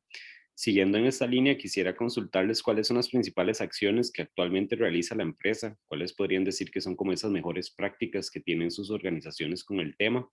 Y tal vez iniciamos igual con Andrei, ¿qué hace Accenture en el tema de personas LGTBI? Claro que sí, actualmente, bueno, y en realidad desde el inicio del programa Pride at Accenture siempre nos hemos enfocado muchísimo en el tema de la capacitación, que por supuesto va a tener diferentes líneas de trabajo. Trabajamos en capacitar a los líderes y las lideresas de la compañía para que puedan acompañar a todas las personas de sus equipos que forman parte de la comunidad LGBT, para que puedan ser garantes de que realmente se vive día a día todas estas políticas y compromisos que tenemos en la compañía con promover la inclusión de todas las personas y asegurar que somos un espacio libre de cualquier forma de discriminación. También en la línea de capacitación trabajamos con el grueso de la población, concientizar, informar como base para el respeto, informar a todas las personas de las diferentes aristas o de las diferentes dimensiones que conforman la diversidad sexual, de las diferentes identidades de género, de la discriminación que aún vivimos muchas personas simplemente por nuestra identidad o por la persona a la que amamos y demás. Y también hay una línea de capacitación que me parece bastante importante que manejamos en la compañía, y es capacitar a todas las personas que formamos parte de la comunidad LGBT para que más bien tomemos esa condición de ser una persona LGBTIQ+, y la tomemos a nuestro favor, para que sepamos que es una oportunidad para generar nuevos liderazgos, para aportarle a la compañía un background, una historia de vida, una serie de experiencias súper importantes y súper valiosas, y que traigamos a la mesa la versión más auténtica de nosotros mismos y que podamos crecer con ello. Que no sea nuestra identidad de género, nuestra expresión de género, nuestra orientación sexual, algo que tengamos que esconder en Accenture, sino más bien algo que podemos aprovechar para generar nuevos liderazgos. Hay un entrenamiento hermoso que se llama L3, LGBT Leaders Learning, que tenemos en Accenture, donde un grupo de personas que formen parte de la comunidad LGBTIQ+, de cada uno de los países, es seleccionada. Nos reunimos en alguna parte del mundo. Yo tuve la oportunidad de estar en 2019 en esa sesión en Nueva York, justo cuando se cumplían los 50 años del Pride Parade, y podamos recibir durante una semana una serie de capacitaciones, de entrenamientos, de cómo posicionar tu marca personal, de cómo vivir con orgullo, de cómo conectar y colaborar con otras personas. Entonces es también una línea bastante importante dentro de la línea de capacitación. Y tal vez para terminar, medir, tener datos estadísticos concretos que nos diga cómo se comporta en este momento nuestra población LGBTIQ+, si de verdad existe la tranquilidad y la seguridad dentro de la compañía para poder vivir abiertamente todas estas identidades de género que podrían tener las personas, para poder alzar la voz y decir que forman parte de la comunidad LGBT+, y por supuesto analizar esos datos estadísticos, convertirlos en información de valor que nos permita orientar de mejor manera nuestras políticas. Son algunas tal vez de las iniciativas que estamos haciendo ahorita. Tenemos Red de Personas Aliadas, tenemos ERG de Personas Voluntarias que tratan de avanzar esta agenda durante todo el año, iniciativas y muchísimas actividades. Mil gracias, Andrei. EY, Melissa, que nos puedes contar sobre sus principales prácticas y acciones en el tema. Claro. Bueno, creo que vamos a coincidir con Andrei en que realmente hay una fuerte línea sobre el trabajo de capacitación y difusión que estamos realizando en EY. Más que nada, esto es por medio del trabajo que se realiza desde la red profesional que durante todo el año estamos organizando sesiones de educación y sensibilización en temas relacionados sobre inclusión LGTBI+. Y como les mencioné antes, también se realizan otras actividades como difusión de mensajes, charlas. Muchas veces estas charlas son impartidas por los propios miembros de la red, de la organización que quieren difundir estos mensajes, y creo que esto solo habla sobre la seguridad con la que se sienten las personas dentro de EY para poder abiertamente hablar sobre estos temas al resto de la compañía en toda la región. Y bueno, también año con año estamos buscando siempre realizar una autoevaluación para medir los resultados, cómo vamos, cuáles han sido los resultados de estas acciones que estamos realizando, en qué áreas aún debemos mejorar, porque sabemos que aún tenemos un largo camino por recorrer en temas de inclusión. Y bueno, buscamos medirlo siempre para ver cómo va el avance.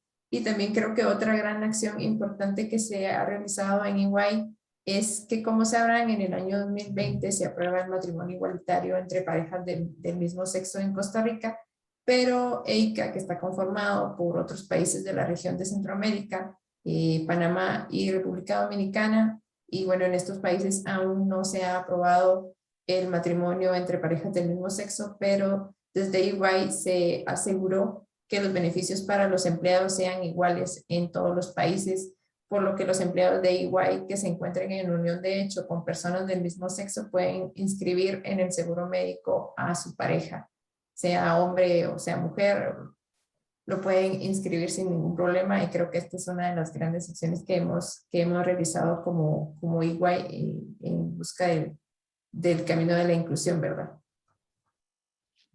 Mil gracias, Melissa. Diego, ¿cuáles son las principales acciones de IBM? Súper, gracias. Realmente también coincido, y creo que muchas de las compañías vamos a coincidir. Para nosotros la educación es fundamental en este tema de diversidad, ¿verdad? El estar constantemente capacitando y abriendo espacios a otras personas para que puedan escuchar de los diversos temas, sensibilizando a la población, son, digamos, es en este momento uno de nuestros ejes transversales, pero también el abrir espacios que muchas veces pueden ser incómodos, ¿verdad? Y que en el mundo tal vez corporativo muchas veces no se quiere hablar de ciertos temas, o incluso las personas también tienden a decir como mejor no hablo de esto porque puede traer represalias. En estos momentos estamos trabajando en también abrir esos espacios, digamos, en donde se puede hablar de temas que algunas veces socialmente nos han sido construidos como tabús, ¿verdad? O temas que, digamos, pueden ser un poco incómodos para ciertas personas o que no quieren escuchar, y realmente abrir esos espacios desde la sensibilización para que muchas personas también puedan escuchar sobre esto. Y entonces sí, también hablamos de discriminación en las compañías, aunque muchas veces digamos que somos los más inclusivos, puede existir un caso de discriminación y lo vamos a hablar porque también es necesario que se conozcan. Entonces sí, damos workshops, damos charlas, estamos constantemente en esta parte de educación y estamos reforzándolo muchísimo, ¿verdad? Sobre todo porque también sabemos que culturalmente Costa Rica pues ha tenido ciertas tendencias en algunos momentos, ¿verdad? A hacer actos discriminatorios. Entonces es ahí justo donde nosotros queremos reforzar a la población de IBM. También desde los inicios, en los procesos de reclutamiento y desde el día 1 que la persona ingresa a la compañía, empezamos a hablar de temas de diversidad y empezamos a meterlo nuevamente en el ADN de las personas para que entiendan que la compañía realmente es diversa, es inclusiva. Tenemos espacios de reunión, digamos, de las diversas poblaciones, y no solo voy a hablar de la población LGTB, sino también de la población afro, de las personas con discapacidad, que pueden reunirse a través de grupos en los cuales pueden tener apoyo, ¿verdad? También pueden tener actividades, pueden tener sesiones de capacitación internas. Estamos actualmente también trabajando en algunas alianzas, y bueno, esto viene desde el pasado, que hemos trabajado con Pride Connections y demás, pero también buscar alianzas para voluntariados externos.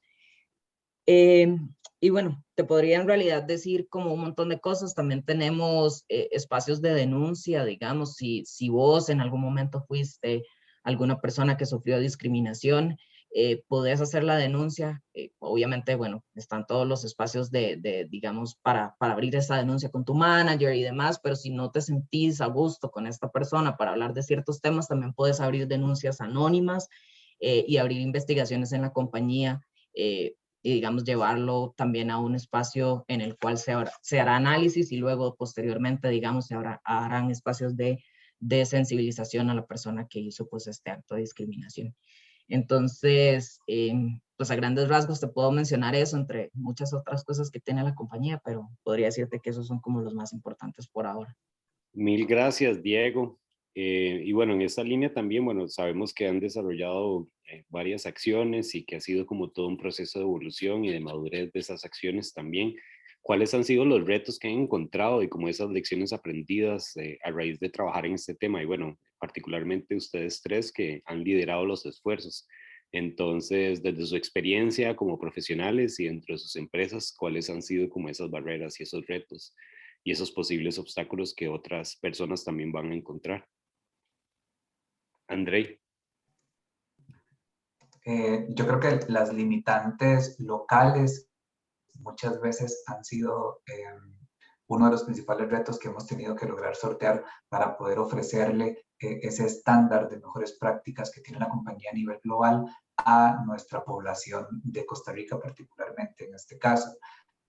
Por ejemplo, las limitantes legales, cuando no existía, nosotros queríamos traer este reconocimiento a las uniones entre personas del mismo sexo, pero no existía una figura legal que reconociera y protegiera los derechos de esas uniones. Entonces, pues bueno, investigar y ver cómo podíamos acordar con nuestro seguro médico privado el poder asegurar todo este tipo de coberturas y de protecciones a estas uniones.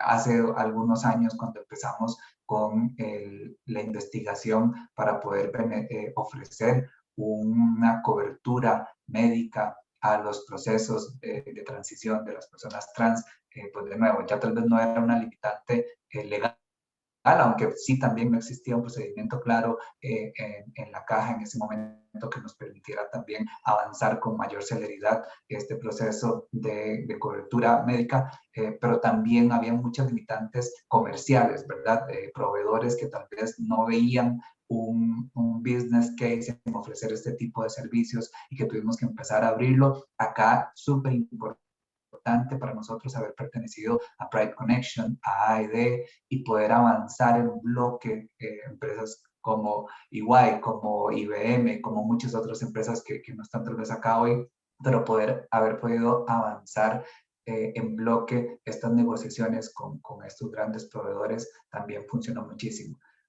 Y además de las limitantes que pueden ser un poco más locales, el tema de que hay poblaciones que son resistentes, ¿verdad?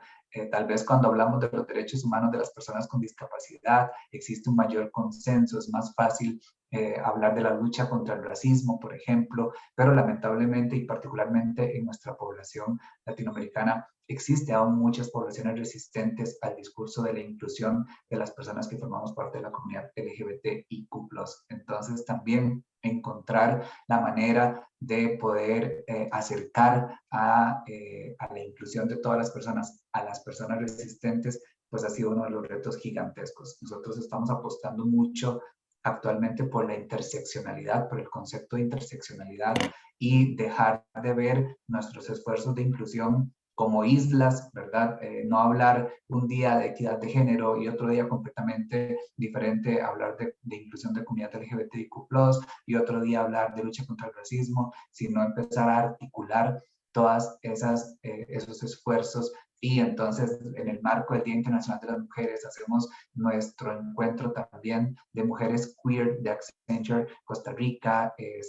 También cuando estamos hablando de la lucha contra el racismo, hablamos también de la interseccionalidad que hay o de la doble vulnerabilidad que afecta a, por ejemplo, o triple vulnerabilidad que afecta a las mujeres trans, afrodescendientes y demás, ¿verdad? Porque eso nos permite que si tal vez algunas personas son más lejanas o resistentes a la inclusión de personas LGBT+, pues puedan conectar con algunas de las otras características que nos hacen seres integrales. pero sí, definitivamente el trabajar con poblaciones que son un poquito más resistentes es uno de los retos en los que estamos enfocándonos actualmente. Mil gracias, Andrei. Melissa, la misma pregunta. ¿Cuáles han sido como esos retos que han tenido y esas barreras para trabajar el tema? Y bueno, tengo entendido que estás en Guatemala también, entonces tal vez incluso puedes aportar como esa mirada un poco más regional de qué pasa también en otros países. Sí, correcto. Bueno, realmente creo que todos vamos a coincidir en este tema. Considero que uno de los temas más grandes en retos contra el cual nos estamos enfrentando es el de romper con los prejuicios que existen en las sociedades en esta región. Si bien hay países que han ido avanzando poco a poco en temas de inclusión, por ejemplo, hablamos de Costa Rica, ¿verdad? Que poco a poco va avanzando en estos temas, aunque aún les falta un camino más por recorrer. Hay otros países, al contrario, como mencionabas, que parecieran ir en contra o en el camino a la inversa, ¿verdad? Por ejemplo, hablamos de Guatemala, que es en donde yo estoy, en donde realmente los gobiernos o las leyes que se quieren implementar o que se buscan crear van en contra de las personas de la comunidad, ¿verdad? Entonces, eso creo que es un reto y una barrera muy importante que hay que derribar, que hay que votar. Y bueno, para eso creo que trabajamos o tenemos que trabajar fuertemente en sensibilizar y concientizar sobre estos temas y también crear espacios seguros, ¿verdad? Porque las personas, por ejemplo, aquí en Guatemala, con lo que les mencionaba de que se está buscando crear leyes que atentan en contra de la comunidad LGBT,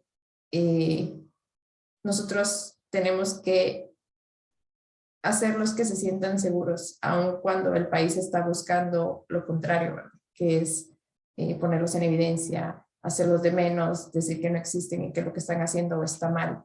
Entonces, nosotros tenemos el gran trabajo de crear espacios seguros, de decirles, de concientizar, de sensibilizar y de decirles que no hay nada mal, que no estamos haciendo nada malo, que todos somos personas normales y tenemos los mismos derechos. Creo que ese es uno de los grandes retos que tenemos en la región. Seguramente hay otros países que también están pasando por situaciones similares y bueno, nosotros estamos buscando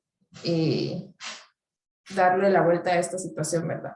Creo que hay personas también incluso dentro de las organizaciones que no quieran escuchar sobre estos temas, como decía Diego, probablemente hay personas que estén como en contra o que no les gusta o que consideran que son temas tabú. Esto también podría ser un reto y bueno, también debemos de concientizar, de sensibilizar, de hablarlo como fuera una charla normal sobre cualquier otro tema, sobre un tema, no sé, educación financiera, que se habla o que se imparte en cualquier empresa. Hablar sobre estos temas LGTBI+, también debe ser normal, ¿verdad? Y eso es lo que queremos alcanzar. Y bueno, creo que lo que hemos aprendido de todas estas situaciones es la satisfacción, ¿verdad? Que nos da el saber que realmente estamos creando estos espacios seguros y estamos trabajando en un mundo más inclusivo, aun cuando la sociedad está a veces en contra nuestra. Creo que eso es lo que hemos aprendido y los retos que nos hemos encontrado. Mil gracias, Melissa. Diego, ¿cuáles son los retos para IBM? ¿Cuáles han sido como esos obstáculos? Y vos también como líder del grupo a nivel de Costa Rica, ¿qué te ha tocado como enfrentar y cómo lo has logrado trascender? Claro. Lo primero, y volviendo al tema de la educación, creo que es importante el gran reto que tenemos en temas educativos y entender que la educación es continua, ¿verdad? En temas de diversidad, la educación nunca acaba y en realidad cada vez que abrimos un pequeño portillo hay un mundo detrás todavía que digamos que no conocemos y que todavía nos queda por explorar. Entonces, el reeducarnos nosotros mismos, digamos, y también reeducar a las otras personas es un reto realmente, ¿verdad? El mantenernos actualizados y actualizadas para tomar posiciones al respecto. Es algo que realmente lo considero un reto. Creo que la constancia de la educación es un reto per se al que nos enfrentamos.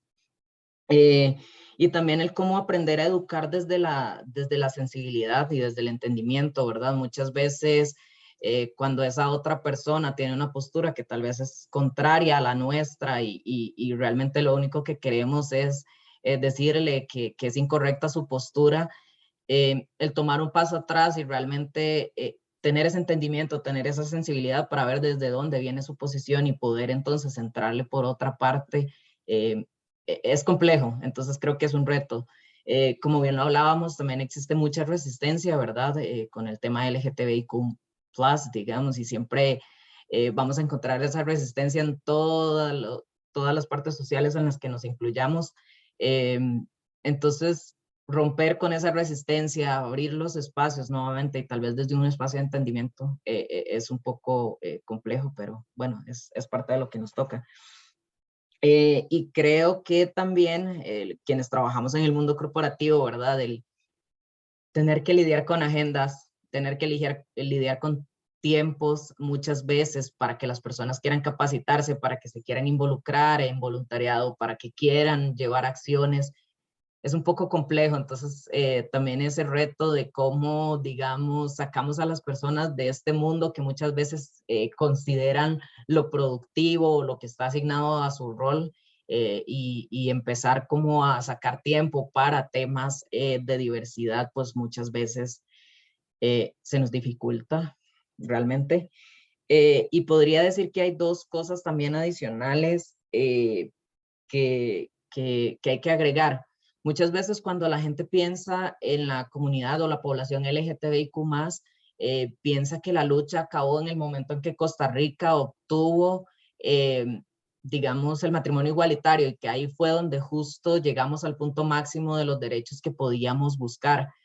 Pero la lucha no acabó ahí, ¿verdad? Entonces, ¿cómo hacer ver incluso a muchas veces hasta la misma población LGTBIQ+, que hay otras poblaciones que en estos momentos no tienen derechos y que tenemos que seguir luchando digamos, por esos derechos, no solo en temas legales, sino también en el reconocimiento y la redistribución hacia estas personas, ¿verdad? Como Andrei mencionaba, o sea, por ejemplo, las poblaciones trans, afrodescendientes, ¿verdad? Que tienen como toda esta capa de vulnerabilización, digamos, y cómo ir sensibilizando en todos estos temas, ¿verdad? Y seguir luchando y no pensar que la lucha ya acabó. Creo que es algo como sumamente importante y que va ligado al hecho de que la dificultad de cómo, digamos, sincronizar esta idea de que, bueno, sí, ya lo tenemos en un papel, pero ¿cómo lo llevamos a la práctica, verdad? Y Andrei mencionaba cómo llevamos a la práctica, digamos, el reconocimiento de las uniones, de hecho, los matrimonios cuando, por ejemplo, no existía la legislación. Y si bien, digamos, para IBM Costa Rica tal vez el camino está un poco más avanzado porque la misma legislación ha ido avanzando poco a poco, ¿verdad? No se puede decir lo mismo en otros países. Entonces, creo que acá seguimos luchando con un tema de educación y que sigue siendo nuestro reto máximo, seguir reeducando a la población constantemente y llevar a la práctica realmente, no solo decir como sí, somos una empresa inclusiva, sí, somos una empresa diversa, sino cómo realmente en la práctica las personas sienten esto. Entonces creo que ese es como uno de los mayores retos que nos enfrentamos actualmente. Mil gracias, Diego, y mil gracias también a André y a Melissa y a sus empresas por acompañarnos el día de hoy. Lastimosamente se nos terminó el tiempo, entonces les agradezco haberse sumado a este panel sobre buenas prácticas en el tema de integración de personas LGTBI. Y ahora vamos a pasar a un pequeño espacio de preguntas. Tenemos como algunas preguntas. No sé si Luis, estás por ahí. Tengo un par de preguntas para vos. Sí, acá estoy. Súper, perfecto. Entonces, bueno, tenemos una pregunta que nos dice que, un momento, que nos dice que desde el marco legal, ¿qué tan permitido es preguntar a las personas dentro de la institución o organización algún dato relacionado con el tema de ser personas LGTBI y qué se puede hacer para generar estos datos a nivel de empresas, si existe alguna restricción de preguntar directamente. Ok, aquí lo primero que tenemos que recordar es que la ley de protección de la persona frente al tratamiento de sus datos personales establece que la orientación sexual y la identidad de género en igualdad de condiciones son datos sensibles. Entonces, sobre esto hay que tener mucha precaución porque no deberíamos de preguntar directamente por estos datos. Si una persona trabajadora, por ejemplo, es requerida con algún tipo de información, puede negarse, pero además de eso podría plantear dudas, ¿verdad? A nivel legal de que la empresa recoja datos digamos, de esa índole a personas trabajadoras. Mi recomendación sería que en la medida de lo posible se utilice algún tipo de herramienta como encuesta de forma anónima, ¿verdad? Anonimizada, donde yo no tenga que saber la identidad de la persona. Es decir, a mí no me interesa si A, B o C, ¿verdad? Cuál es su orientación sexual, cuál es su identidad de género. Pero sí me interesaría saber, ¿verdad?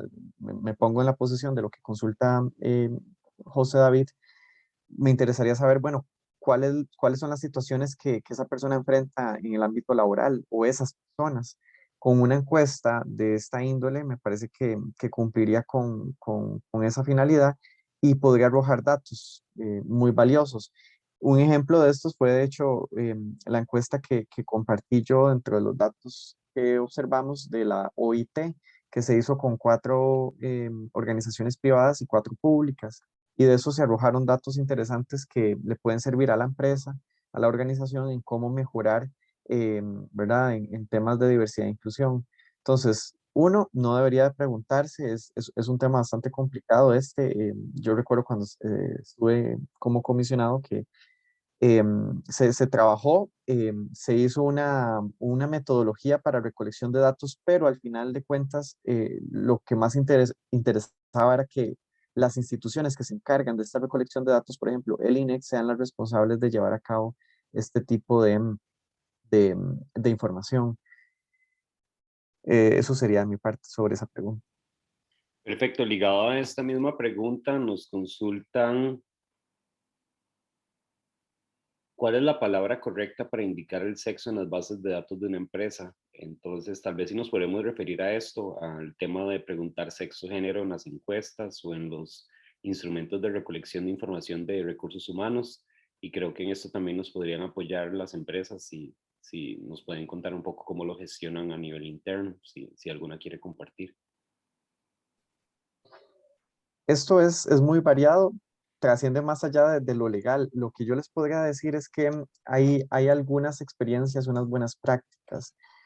Por ejemplo, Statistics Canada, que es, digamos, si lo homologamos es el INEC de Canadá, ellos lo que hacen es registrar en una casilla el sexo, entendido como el sexo asignado al nacer, es decir, la persona podría ser las casillas, digamos, esta casilla pone las opciones de hombre, mujer, intersex, por ejemplo, y en otra casilla preguntan por el género, ¿verdad? Entonces la persona podría incorporar que el género es femenino, masculino, y ponen algunas otras opciones, ¿verdad? Incluso amplias para que la persona pueda auto identificarse según el género, ¿verdad? Que corresponde.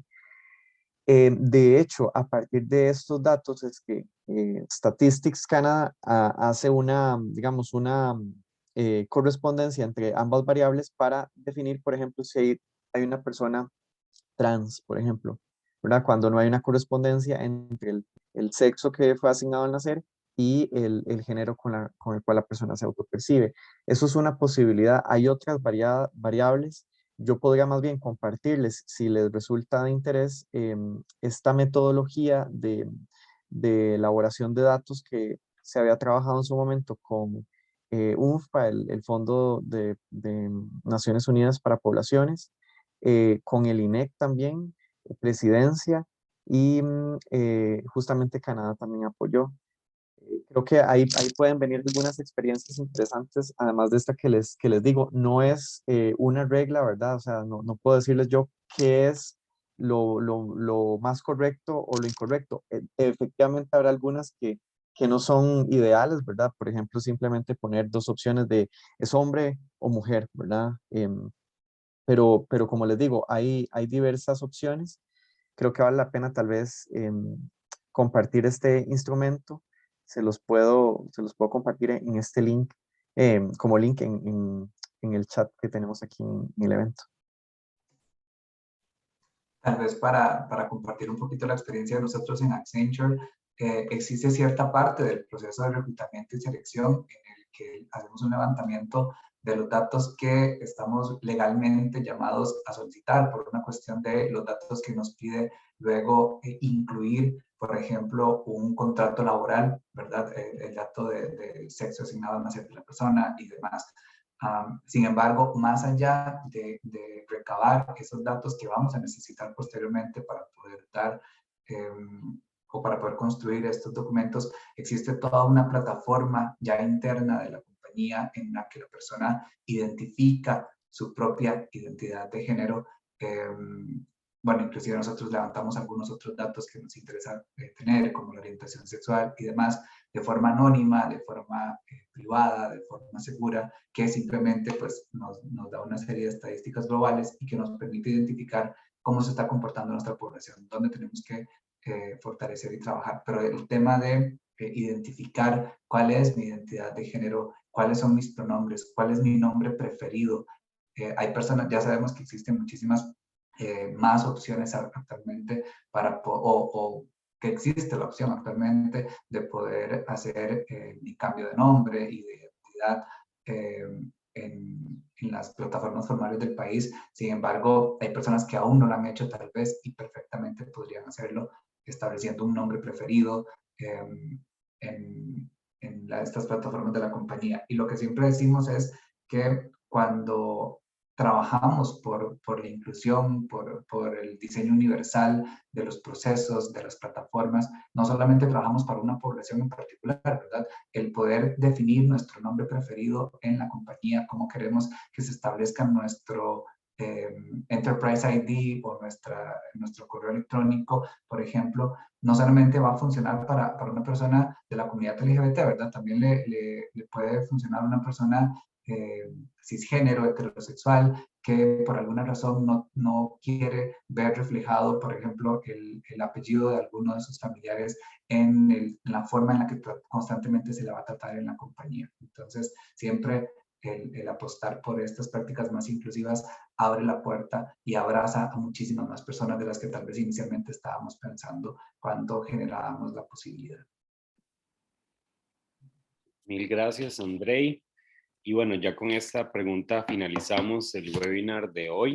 Agradecerles nuevamente a las personas panelistas y expositoras que nos acompañaron. Luis Salazar de Alta Batalla, Erika Linares, nuestra directora social en AED, Melissa Valdés de EY, Andrei Monge de Accenture y Diego Jiménez de IBM. Además, recordarles que este webinar ha sido grabado, entonces vamos a colocarlo en el YouTube de AED, que aquí pueden encontrar en pantalla los datos de cómo acceder a nuestro perfil. Además, les vamos a enviar las presentaciones que empleamos el día de hoy, junto con el agradecimiento a todas las personas que se inscribieron. Y les invitamos de igual forma a seguir las actividades de AED. Se pueden inscribir en nuestro boletín mensual y en nuestra base de datos en la página web que tienen ahorita en pantalla, que es www.aedcr.com, y ahí pueden recibir oportunidades de capacitación como esta y en otros temas también, ya que trabajamos el tema de sostenibilidad de manera integral. Así que agradecerles, invitarles a comprometerse con la Declaración de San José, que como les mencioné, ya está abierta a postulaciones, y desearles un muy lindo día a todos. Gracias por su participación.